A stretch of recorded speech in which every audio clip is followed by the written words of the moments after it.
Philosophy का मतलब है कि जो लाइफ हमारी चल रही है वो हम किस विचारधारा पे जी रहे हैं। तो फिलोसफी जानने के लिए आप क्या कोई स्पेशल बुक्स पढ़ते हैं या जीवन को जानने के लिए जीवन की हर चीज को जानना पड़ता है कि जब सुबह उठने से शाम को सोने तक बीच में जो भी एक्सपीरियंस हमने हमारा वर्क किया है, हमने दोस्तों से बात की है, हमने फैमिली से बात की है, हम कहीं घूमने गए हैं, तो हर एक चीज के पर्सपेक्टिव को।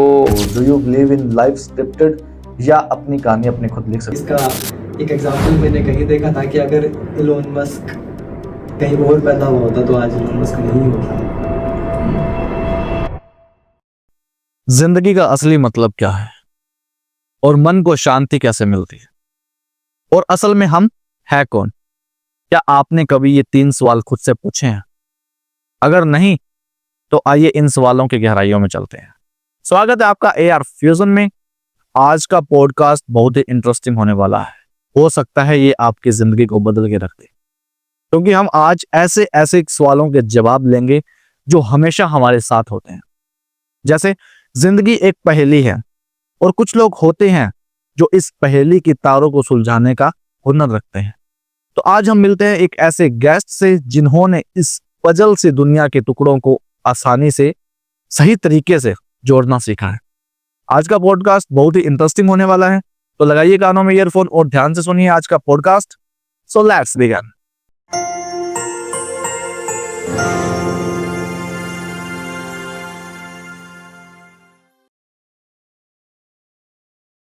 सबसे पहले थैंक यू, आपने हमारे लिए समय निकाला। तो सर अपने बारे में थोड़ा सा बताइए। Okay, first of all, thank you for having me.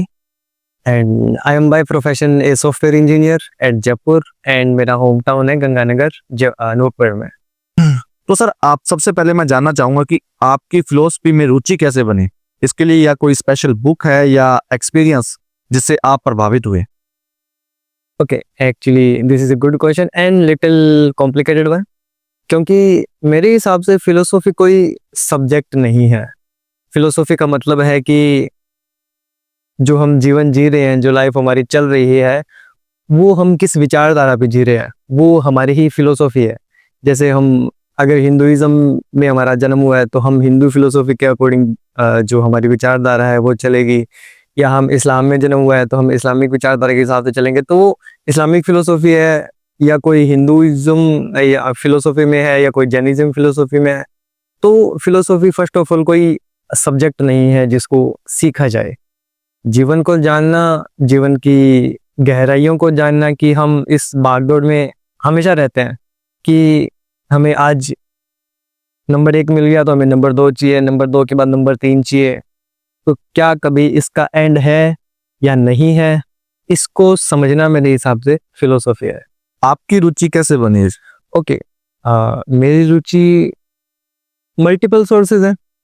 जैसे कि चीज़ों को जानने का शौक मेरे को बचपन से था, हमेशा से था कि किसी चीज़ को कितनी भी गहराई से जाना जाए। बचपन में काफ़ी क्रिएटिव था, अलग अलग चीज़ें बनाई मैंने। तो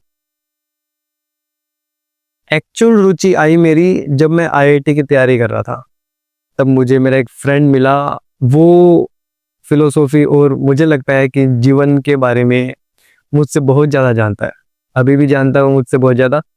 तो उसकी वजह से मेरी मेन जो रुचि है वो फिलोसॉफी में आई कि जीवन को और जाना जा सकता है। जितना हम समझते हैं जीवन को, वो उससे कहीं ज़्यादा है, उसके अलग डायमेंशंस भी हैं।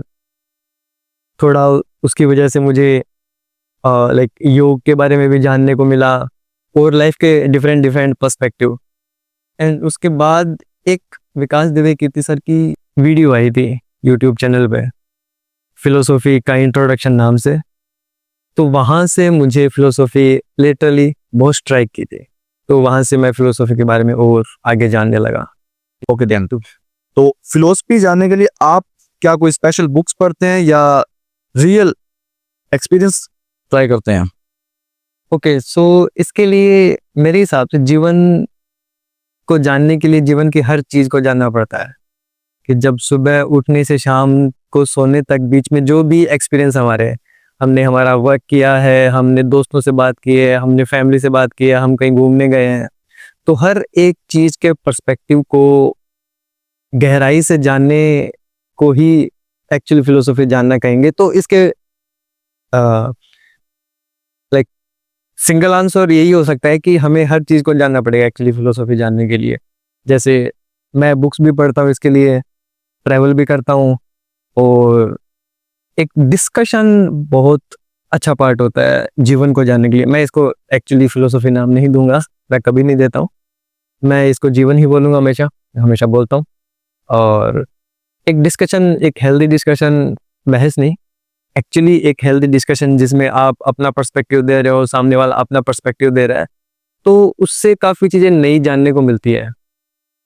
तो मल्टीपल सोर्सेज है, एक बहुत ही अच्छी चीज़ है जीवन को जानने के लिए ऑब्जर्वेशन, कि किसी भी चीज़ को अच्छे से ऑब्जर्व करना। जैसे यहाँ पे ये एग्जांपल के लिए पेड़ या पौधा जो जो भी इसको हम कहें, तो इसको ऑब्जर्व करो कि इसके अंदर क्या क्या है, कि इसमें कौन कौन से कलर्स हैं, इसकी लाइक लिटरली हमें कहीं एग्जाम नहीं देना है इसका, हमें ऑलवेज कैसे, हाँ हमें इस चीज़ से आदत पड़ेगी।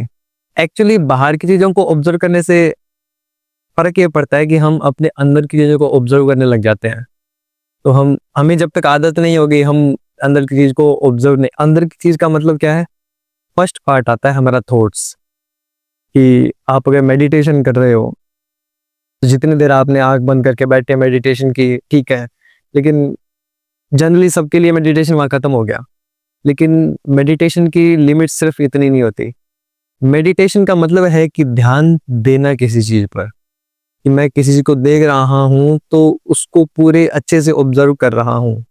और अंदर ऑब्जर्वेशन का मतलब है कि जैसे मुझे गुस्सा आया मान लो, तो मैं उस पर रिएक्ट करने की बजाय उसको ऑब्जर्व करूँगा। शांत हूँ। नहीं, शांत ही नहीं होना, शांत भी, गुस्से के बाद शांत होना भी एक रिएक्शन है।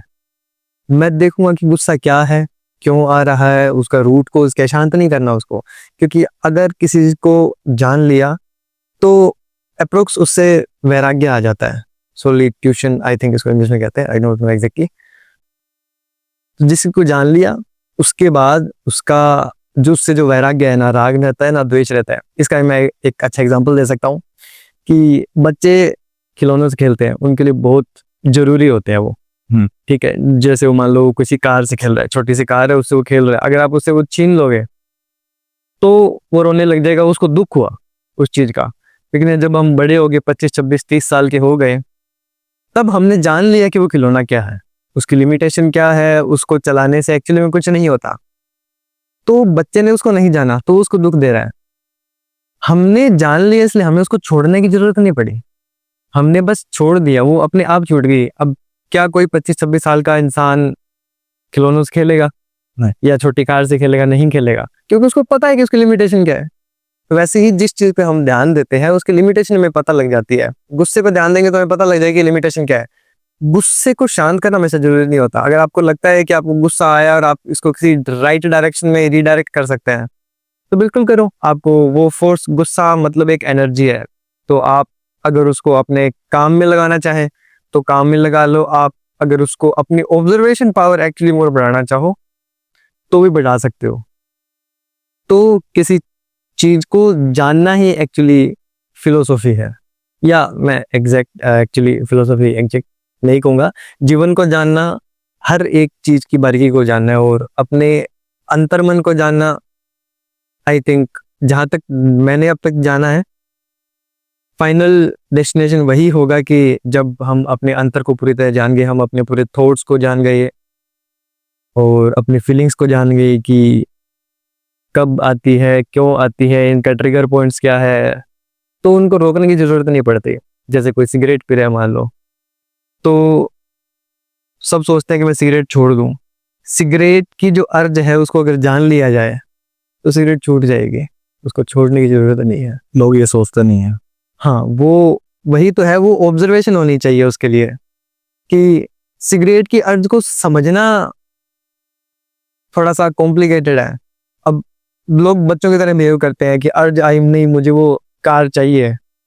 लेकिन अगर आप एक्चुअली भी दिमाग से मैच्योर होते जा रहे हो तो आपको पता लग जाएगा कि वो बस कार है, जिससे कुछ नहीं होगा। तो सिगरेट पीने से भी कुछ नहीं होता, ना पीने से भी कुछ नहीं होता, सिर्फ हैबिट है। हाँ, at the level of psychology, मतलब शरीर को तो ऑब्वियसली नुकसान होते हैं सिगरेट से, बट साइकोलॉजी में समझ लिया आपने, तो पीना और ना पीना सेम है। यानी आप ये कहना चाहोगे फिलोसफी को बुक से ज्यादा रियल एक्सपीरियंस लेना जरूरी है? मैं कहूँगा दोनों बराबर होने चाहिए, क्योंकि रियल एक्सपीरियंस तो बुक्स भी उतना ही काम करेगा जो अपने रियल लाइफ के अंदर जो करते हैं वो होगा। हाँ, बुक्स का मतलब होता है कि आप किसी समझदार आदमी से डिस्कशन कर रहे हो, बुक्स का कोई और सेकेंडरी एक्चुअली मतलब नहीं होता है। जैसे मैं एक बुक का एग्जांपल दूं तो थिंक लाइक ए मॉन्क मैं पढ़ रहा हूँ, जैसे गीता भी मैंने पढ़ी है, अनदर बुक्स भी पढ़ी है, तो उसका मतलब ये होता है कि आप किसी एक समझदार इंसान की जो पूरी जीवन की जर्नी है, उससे जो उसने एक्सपीरियंस लिया है, आप उसको पढ़ रहे हो, आप उस इंसान से डिस्कशन कर रहे हो कि उसने क्या किया अपने जीवन में, हम उससे क्या ले सकते हैं, या हमारे पास पहले से उसमें से क्या है, हम क्या सुधार कर सकते हैं। अगर सिर्फ आप एक्सपीरियंस की बात करो तो इस पर्सपेक्टिव से सभी एक्सपीरियंस कर रहे हैं, जीवन को एक्सपीरियंस तो सारे ही कर रहे हैं, तो ऐसा तो कोई है नहीं कि जो लाइक थोड़ा सा हार्ड वर्ड यूज करा कि मर गया और चल रहा है, ऐसा तो नहीं हो रहा। जी सारे रहे हैं, तो जीवन सारे जी रहे हैं, लेकिन उसके अच्छे तरीके या उसकी गहराई को जानने के लिए आपको कुछ सोर्सेज की जरूरत पड़ेगी। बुक्स है, आप एक अच्छे मेंटर को रख सकते हो, मतलब सच में अच्छा मेंटर होना चाहिए, मैं गुरुओं की बात नहीं कर रहा हूँ। एंड बुक्स ऑब्वियसली एक गुड ऑप्शन है, और एक्सप्लोरेशन बहुत अच्छा वे है, आपको पता लगेगा। एक्सप्लोरेशन का एक ऐसा है कि एक्सप्लोरेशन का मतलब ये होता है, मैं अभी के लिए सिर्फ ट्रैवलिंग की बात करूँगा, तो ट्रैवलिंग से होता है एक्चुअली जो मैंने महसूस किया है कि हम मान लो कि हम अभी एक कमरे में बैठे हैं, या कुएं का एक मेंढक वाली कहानी सुनी होगी, तो कुएं का मेंढक है, जब तक वो उस कुएं में उसको नहीं पता कि बाहर क्या है, बिल्कुल उसको लगता है कि यहाँ जो 4 मछलियां रहती है इस कुएं में, बस यही सारी सच्चाई है, मेरे को इन्हीं से compete करना है, मेरे को इससे बड़ी मछली बड़ी नहीं लाइफ है, बस इसी को खाना है, हाँ यही लाइफ है। लेकिन जब उसको समंदर में छोड़ दिया जाएगा तब उसका भ्रम टूट जाएगा, एक्चुअली उसको पता लगेगा लाइफ कितनी बड़ी है और कैसे जी सकते हैं अपने। उसमें वो, हाँ बिल्कुल, उसको पता लगेगा कि मैं सबसे बड़ा कभी हो ही नहीं सकता, और ना ही होना है कभी, सुख उसमें है ही नहीं। वैसे ही सेम इंसानों के लिए है कि आप एक ही शहर में रह रहे हो, तो आपके पास सिर्फ एक ही शहर की आइडियोलॉजी है कि वो क्या सोचते हैं, वो किसी को बड़ा मानते हैं, किसी चीज को छोटा मानते हैं। आप बिल्कुल ही दूसरे रीजन में गए, वहां अपने जीरो हो जाएंगे। हाँ बिल्कुल अपोजिट हो सकता है उसका, और ये मेरे साथ हुआ भी था एक्चुअली। क्या क्या लाइफ रही होगी इस चीज की, मैं जानना चाहूंगा। मैं कंफ्यूज हो गया था बिल्कुल कि किस जगह पे जाके, कोई पैलेस का नाम? लाइक मैं फर्स्ट ईयर कर रहा था, तब मैं सूरतगढ़ में रह रहा था, ठीक है। तो वहाँ मेरे जो दोस्तों की आइडियोलॉजी थी, उन्होंने मुझे बताया कि ये चीज़ सही होती है, ये चीज़ गलत होती है। उससे पहले मैं अप्रोक्स ब्लैंक स्लेट था, तो मुझे लगता है कि मैं वहाँ से थोड़ा सीखना शुरू किया जब मैं मेरे घर से बाहर निकला था, उसके 2 साल बाद एक्चुअली। तो उन्होंने मुझे कुछ आइडियोलॉजीज दी, मैंने उनको माना, ठीक है अच्छी बात है कि हाँ ऐसा ऐसा जीवन जीते हैं। लेकिन जब मैं वहाँ से जयपुर गया उसके बाद फिर से IIT की तैयारी करने के लिए, तब वहाँ लोगों की आइडियोलॉजी बिल्कुल अपोजिट थी, कि जिस चीज़ को सही मानते हैं। या एक एग्जांपल देता हूँ मैं, कि मुझे किसी ने सूरतगढ़ में बताया था कि इंसान को ना बहुत बोलना चाहिए, एक्सट्रोवर्ट होना चाहिए। अच्छा, ठीक है, तो मुझे लगा लाइक मेरा बेसिक नेचर वैसा नहीं था, बट मैंने बहुत कोशिश की इस बारे में कि मैं वैसा बनूं, क्योंकि वही उस वक्त के लिए उन लोगों की आइडियोलॉजी के लिए महान बात थी कि आप ज़्यादा बोलते हो तो ज़्यादा अच्छे आदमी, ज़्यादा बड़े आदमी हो। इसके बाद जब मैं जयपुर गया, तब वहाँ लोगों की आइडियोलॉजी बिल्कुल अपोजिट थी, कि वहाँ मेरी क्लास में लगभग 250-300 लोग बैठते थे, तो वहाँ ज़्यादा बोलने वाली कोई वैल्यू नहीं होगी, क्योंकि कौन सुनेगा वहाँ इतने लोगों में ज़्यादा बोलूँगा तो मैं। और अगर आप एक जनरल सिनेरियो ले तो एक क्लास में लगभग सारे फ्रेंड्स होते हैं, तो वहाँ सबसे ज़्यादा बोलने वाले की कोई वैल्यू नहीं है। वहाँ वैल्यू है जो कम बोले लेकिन सोच समझ के बोले। हाँ बिल्कुल, सोच समझ के बोले तो उसकी वैल्यू ज़्यादा होती है। तो मुझे वहाँ से पता लगा कि जो पहले मेरे दिमाग में आइडियोलॉजी थी वो गलत थी, ठीक है। और अब जो आइडियोलॉजी है, मेरा इस पर भी सवाल उठ गया अच्छा, कि मैं पहले जिसको सच्चाई मान रहा था, कल जो सच्चाई थी वो आज झूठ है। वो झूठ निकल गया। तो आज मैं जिसको मान रहा हूँ वो कल झूठ निकल सकता है, बिल्कुल निकल सकता है। तो इस बारे में मैंने कुछ और वीडियोस वगैरह भी देखी हुई थी कि जो भी आप जानते हो अभी के लिए, उन सब चीज़ों पे एक क्वेश्चन मार्क लगा दो, तब आप एक्चुअली में जीवन को जानने लगोगे कि आपकी जो भी आइडियोलॉजी है। लाइक मैं बहुत स्ट्रिक्ट सा एग्जांपल लूँ तो लाइक बहुत सारे लोग अपोज कर सकते हैं इस बात का, लेकिन हम गाय को माता मानते हैं। इस सवाल पे क्वेश्चन मार्क लगा दो, क्यों मानते हैं, क्या इसको मानना सही है? मैं ये नहीं मानना, नहीं मैं ये नहीं आप कह एग्जांपल ले रहे सिर्फ, हाँ, क्यों मानते हैं, क्या रीजन क्या हो सकता है इसके पीछे? मैं ये नहीं कह रहा कि नहीं मानना है या जो अभी मान रहे हो उसका अपोजिट हो जाओ। अपोजिट नहीं होना है, उसके लिए न्यूट्रल हो जाओ। तब आप एक्चुअली में सच्चाई को जान पाओगे कि सच क्या है, क्या ये चीज सच में सही है। क्या हो सकता है कि अभी जो मानते हो वो सही हो सकता है कि उसमें कुछ गलती हो, मैं उसमें कुछ सुधार कर सकता हूँ। ठीक है, क्योंकि इसका एक और अच्छा एग्जांपल जो मैंने बहुत बार सोचा है कि टेररिज्म को लगता है, टेररिस्ट जो होते हैं उनको लगता है कि वो सही कर रहे हैं। तो क्या प्रूफ है कि हम टेररिस्ट नहीं है?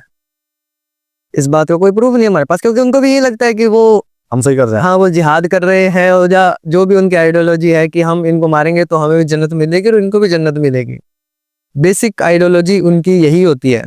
लेकिन उनको जो कंट्रोल कर रहे हैं उनको पता होता है कि हमें इस देश को कमजोर करना है, लेकिन जो एक्चुअली मारने आ रहा है जनरली उसको नहीं पता होता। उसको बस इतना बताया जाता है कि ये करना सही है, क्योंकि उसने कभी सवाल नहीं उठाया। बचपन से उसका दिमाग वैसे ही कर दिया, आपको यानी मारना है। हाँ मारना है, वो मारना सही है उसके लिए। अगर आप नहीं मारोगे तो आप नरक में जाओगे, अगर मारोगे तो आप स्वर्ग में जाओगे। हाँ बिल्कुल।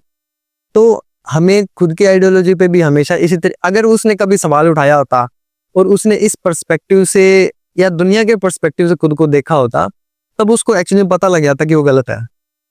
बिल्कुल। तो हम हमारी सोच को भी एक बार अगर सवाल उठा दें उस पर कि क्या हम जो हमारी आइडियोलॉजी है वो सही है या नहीं है। मैं चलो कम से कम एक्सप्लोर करता हूँ, इसको गलत भी नहीं मानता, इसको सही भी नहीं मानता, जो है ठीक है, जैसा जीवन चल रहा है बस अब से मैं एक्सप्लोर करूंगा, हर चीज को बहुत गहराई से जानूंगा कि इसमें क्या सही है क्या गलत है। अगर ये सही है तो ये किस हद तक सही है, हाँ लग सकता है जैसे भी हो। तो जैसे कि एक आपने बीच में बुक्स की बात की कि मैं बुक्स पढ़ता हूँ, वो आपने बताया था, शायद नाम उसका मेरे को याद नहीं है प्रॉपर।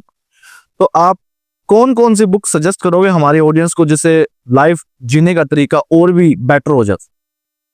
ठीक है, सबसे पहले तो मैं एक टाइप बताऊंगा बुक का, क्योंकि मैंने खुद ने बहुत सारी बुक्स नहीं पढ़ी है, कुछ पढ़ी है, जिनमें से लाइक सेल्फ हेल्प जो बुक्स होती है वो लाइक काफ़ी हेल्पफुल होती है।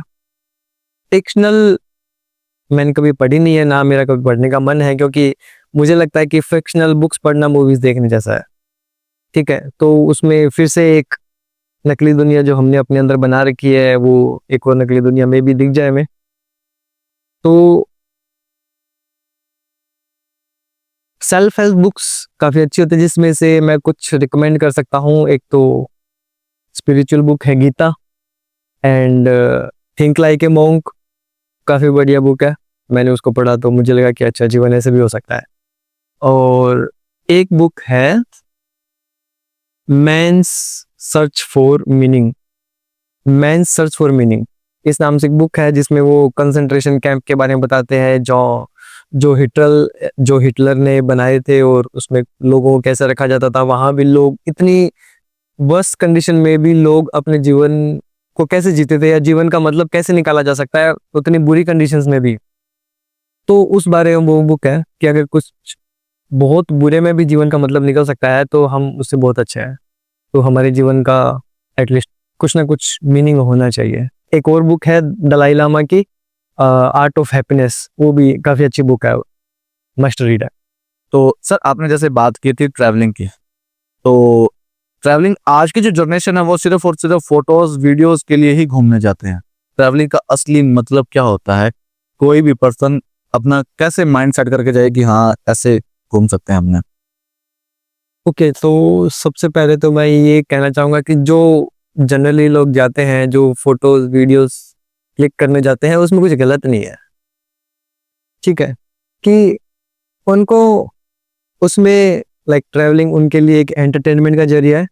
जो वो घूमने जाते हैं वहाँ पे कुछ उन्होंने एंटरटेनमेंट किया और फोटोज वीडियोस क्लिक की, उन्होंने कुछ नई चीज़ें देख ली, ठीक है, उससे उनका दिमाग अपने काम से डाइवर्ट हो गया, वापस वो काम पे आ गए। That's totally fine, there is nothing wrong about it, ठीक है। बट अगर हम फिलोसॉफी या जीवन की गहराई को जानने की बात करें तो जैसे मैंने पहले भी कहा था कि आप एक अलग जगह पे जाते हो तो एक कल्चर को देखते हैं। तो मेरे हिसाब से घूमने का मतलब एक ये हो सकता है कि आप ये माइंडसेट लेके जाएं कि मुझे एक अलग आइडियोलॉजी को जानना है कि वहाँ लोग कैसे रहते हैं और वहाँ की जियोलॉजी तो एक्चुअली नहीं कहूँगा मैं,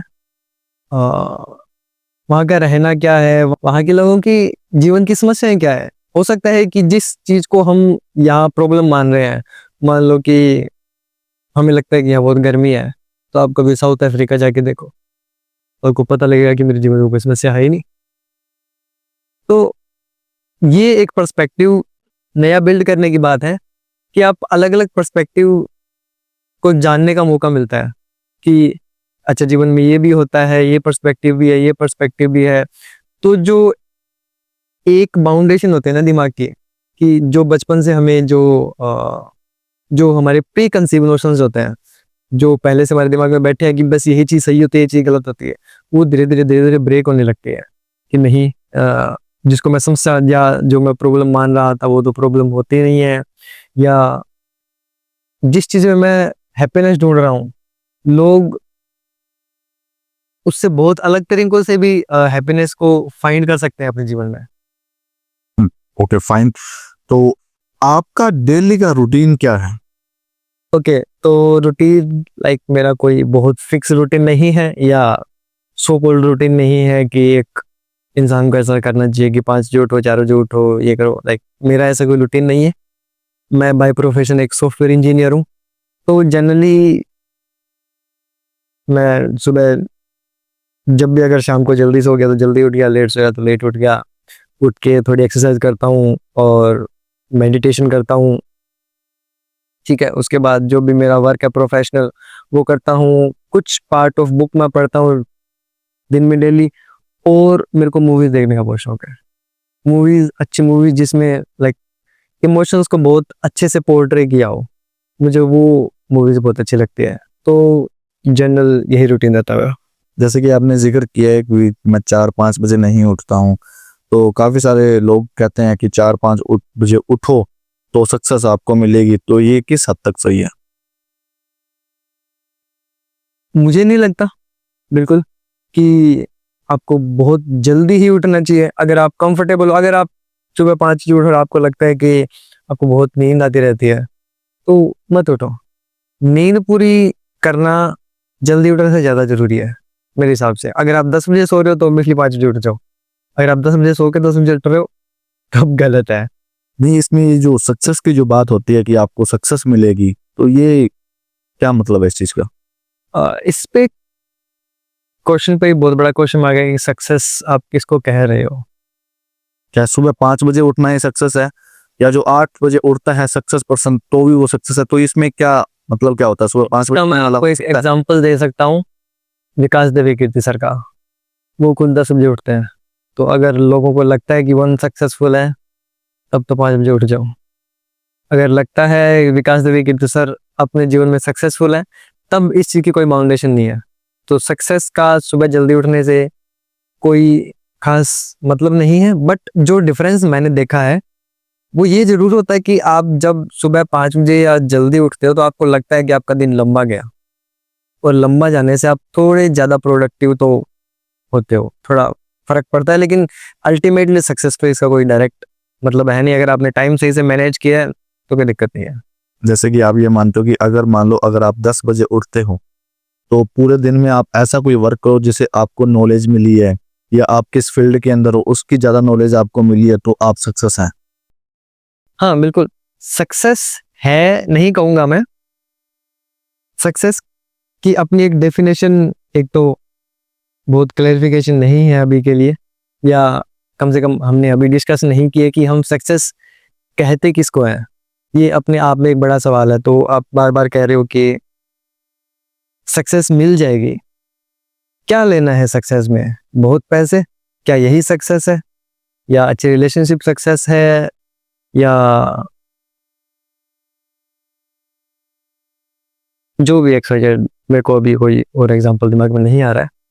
तो सक्सेस अपने आप में एक कॉम्प्लिकेटेड थिंग है। तो ये बात को जोड़ना थोड़ा सा मेरे लिए सही नहीं होगा ना। मैं भी जवाब भी नहीं दे सकता इस बात का कि सुबह जल्दी उठने से या लेट उठने से सक्सेस मिलेगी क्या, क्योंकि सक्सेस क्या है ये सवाल अपने आप में बड़ा है। पहले इसको कॉन्कर करना होगा, बाद में हम ये सोच सकते हैं कि क्या करने से सक्सेस मिलेगी। उम्मीद है आज की कन्वर्सेशन से आपको बहुत कुछ सीखने को मिला। तो गाइस ये था हमारे पॉडकास्ट का पहला हिस्सा, जहां सवालों ने आपको और आपकी सोच को और भी गहरा करने को मजबूर किया होगा। तो हम पहले पार्ट को यहीं विराम देते हैं, लेकिन अभी कहानी पूरी नहीं हुई है। आज के पॉडकास्ट में हमने बात की थी मोरलिटी और एथिक्स पर। क्या बुरा, क्या अच्छा, क्या सच में ये यूनिवर्सल होते हैं या नजरिए की बात है। तो गाइस जल्द ही मिलते हैं हम नेक्स्ट पार्ट में नए टॉपिक के साथ। तब तक आप अपना ख्याल रखिए, धीरे चलिए, और जैसा हम हर वीडियो में बोलते हैं, गहराई से सोचते रहिए। तो गाइज अगर हमारे चैनल ने आपको थोड़ी बहुत भी वैल्यू दी है, हमारे चैनल को सब्सक्राइब कीजिए, बिकॉज आपका एक सब्सक्राइब हमें बड़ी उम्मीद देता है कुछ नया करने के लिए। तो गाइज चैनल को लाइक भी कीजिए, शेयर भी कीजिए, और आप किस टॉपिक पर पॉडकास्ट सुनना चाहते हैं वो हमें आप कमेंट सेक्शन में बताइए। और नेक्स्ट वीडियो के लिए आप बेल आइकन को ऑन कीजिएगा, बिकॉज आपको नोटिफिकेशन मिलता रहे। तब तक के लिए